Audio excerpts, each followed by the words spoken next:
वाहिगुरु जी का खालसा, वाहिगुरु जी की फतेह। गुरु जी, थोड़ा सा गंभीर प्रश्न करने जा रही हूँ। हाँ बिल्कुल। क्योंकि आप वृंदावन में वास करते हैं तो काफ़ी पहुँचे हुए संतों का सानिध्य आपको प्राप्त होता रहता है। जी। उस हिसाब से मैं एक गंभीर प्रश्न जो मैंने यहाँ आके देखा उसके हिसाब से पूछने जा रही हूँ कि गुरबाणी में गुरु नानक देव जी कहते हैं, हुक्म रजाई चलना नानक लिखिया नाल। और भी पंक्तियाँ आती हैं कि हुक्म मन्ने होवे परवान ता खसमे का महल पाएसी।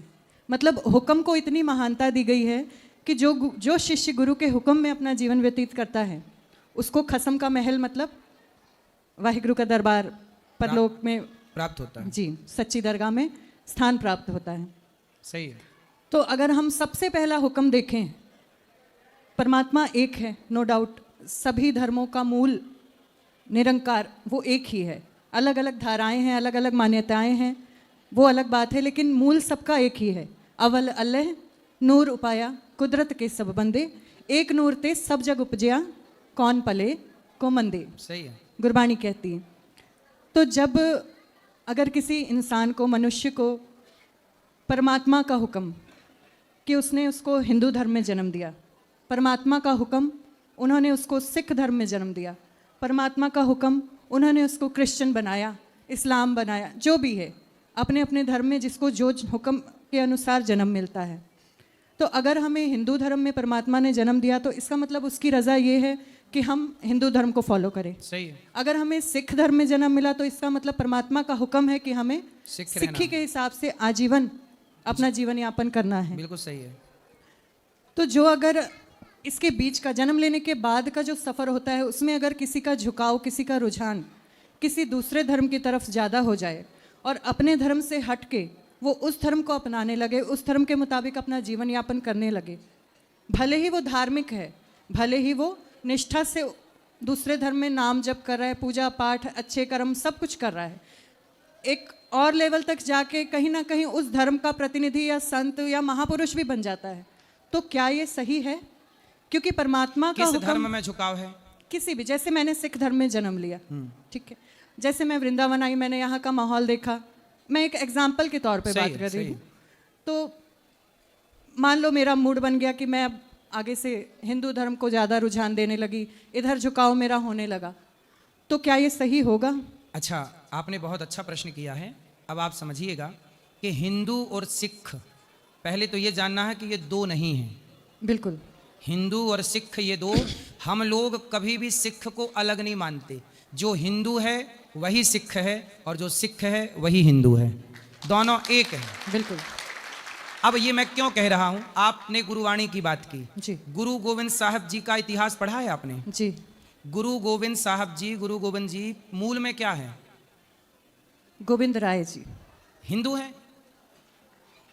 है ना? सिख क्या है? शिष्य का अपभ्रंश शब्द है सिख। बिल्कुल। जैसे क्षत्रिय होता, क्षत्रिय तो पंजाब और हरियाणा में क्षत्रिय को खत्री कहते हैं, क्योंकि छा नहीं बोलते तो छा को खा बोल देते हैं। जी जी। उसी तरह शिष्य, गुरु गोविंद सिंह जी के जितने शिष्य थे वो शिष्य से सिख हो गए। वो सिख नहीं शिष्य हैं। क्या है? शिष्य। पर चूंकि शब्दों का बदलाव होने से वो क्या हो गए? सिख हो गए। जो गुरुवाणी लिखी है उसमें कई जगह राम नाम लिखा है उन्होंने जी। कई जगह कृष्ण नाम लिखा है, कई जगह विष्णु नाम लिखा है, मैंने भी पढ़ी है जी। कई जगह नारायण नाम लिखा है जी। और स्वयं गुरु गोविंद सिंह जी अयोध्या जाकर के चिंतन कर रहे हैं राम का। इतिहास प्रमाण मिले हैं इस बात के। जी, यहाँ मैं एक विनती करना चाहूँगी कि गुरु ग्रंथ साहिब जी में जो महापुरुषों द्वारा व्याख्या की गई उसके अकॉर्डिंग, अपनी तो तुच्छ बुद्धि है, अपना कुछ भी नहीं जी, हमारे गुरु ग्रंथ साहिब जी में जो राम शब्द आता है उसमें राजा राम जी के लिए अलग वर्णन है, और जो नॉर्मली राम शब्द आता है वो रमे हुए, कण कण में रमे हुए राम को रमन्ते योगिनाम यस्य सह राम। राम शब्द की व्युत्पत्ति क्या है, व्याख्या क्या है? राम शब्द की व्याख्या ही है जो रमण करें, सब में जो रमण करें उन्हें राम कहते हैं। ये राम शब्द का अर्थ ही जी, कण कण में रमे हुए राम को, परमात्मा को राम कहा गया। हाँ, राजा राम एक अलग विषय है। मर्यादा पुरुषोत्तम राजा राम के लिए बकायदा राजा राम नाम से शब्द आए हैं। ऐसा है कि समझ समझ का फेर हो गया। जैसे हमारे सनातन में कुछ लोगों ने गलतफहमी फैला दी कि एक राम दशरथ का बेटा, एक राम घट घट में लेटा, एक राम का सकल पसारा, एक राम का सब जग सारा। हमारे यहाँ बोल दिए कि दशरथ जी के राम अलग हैं, शिव जी जिनका ध्यान करते हैं वो राम अलग हैं, रावण ने जिन सीता को चुराया वो राम अलग हैं, घट घट में लेटे हुए राम अलग हैं। अलग तो कुछ भी नहीं है, तो सब एक ही। अज्ञान बस क्या है कि राम वही है, अज्ञान। अब जैसे हमारे यहाँ 3 राम हुए हैं, एक राम दशरथ नंदन राम जो मर्यादा पुरुषोत्तम भगवान, एक दूसरे राम है बलराम जो भगवान कृष्ण के बड़े भैया, और तीसरे राम है परशुराम। तो 3 राम। अब कुछ लोग कहते 3 राम में तुम किस राम के उपासक हो? तो हमारे यहाँ स्पष्ट कहा है हम उन राम के उपासक हैं जो सीतापति हैं, जो सीतापति। पर मेरा प्रश्न जो था महाराज जी वो ये था कि परमात्मा के हुक्म से अगर हमें किसी धर्म में जन्म मिलता है तो फिर हमें धर्म परिवर्तन करना। आप परिवर्तन थोड़ी कर रहे हैं, आप सनातनी ही हैं। सिख कोई हमसे और हम सिख से अलग थोड़ी हैं। अब देखो, एक पिता के 2 बेटे हैं, तो कई बार दोनों बेटों में ऐसा लड़ाई झगड़ा हो जाता है कि दोनों एक दूसरे के द्वार पे नहीं जाते, नहीं जा रहे हैं ना, लड़ाई हो गई, तेरे बेटी के ब्याह में हम नहीं आएंगे, हमारी बेटी के ब्याह में तू मत आना। जबकि एक खून है दोनों के भीतर, एक बाप का खून है कि नहीं? ऐसे ही है कि हिंदू और सिख में दोनों एक तत्व हैं, लेकिन विचारों का मतभेद है। अब ये विचारों का मतभेद खत्म हो तो हम आपसे अलग कब थे और आप हमसे अलग कब थे? नहीं, मान्यताओं का भेद है, मतलब विचारों का। हाँ। उनके विचार अलग हैं, इनके विचार जैसे अलग। हमारे में अब सीधी सी बात है, केशों को गुरु की मोहर कहा जाता है। हाँ।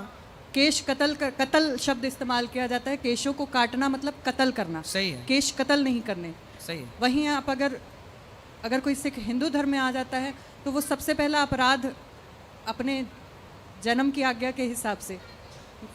हिंदुओं में हम सनातनी कभी नहीं कहते, हम किसी मुसलमान से कभी नहीं कहते तुम हिंदू हो जाओ, हम कभी किसी ईसाई से नहीं कहते कि तुम हिंदू हो जाओ, हम किसी सिख से नहीं कहते कि तुम हिंदू हो जाओ।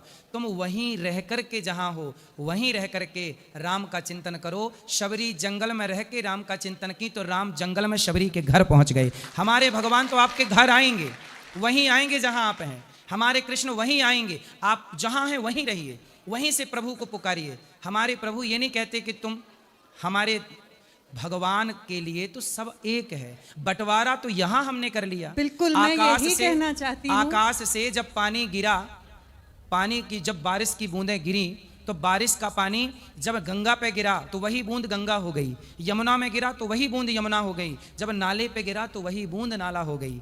वो संगति जैसी मिलती गई, वो पानी की बूंद वैसी बनती गई। पानी की बूंद तो एक थी ऊपर, उसी तरह ईश्वर के घर से सब इंसानियत पैदा होती है।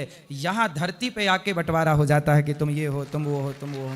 भगवान ने क्या भेजा है? भगवान ने मुसलमान नहीं भेजा, भगवान ने यहाँ पर ईसाई नहीं भेजे, भगवान ने सिख नहीं, भगवान ने हिंदू नहीं भेजा, भगवान ने इंसान बनाए हैं।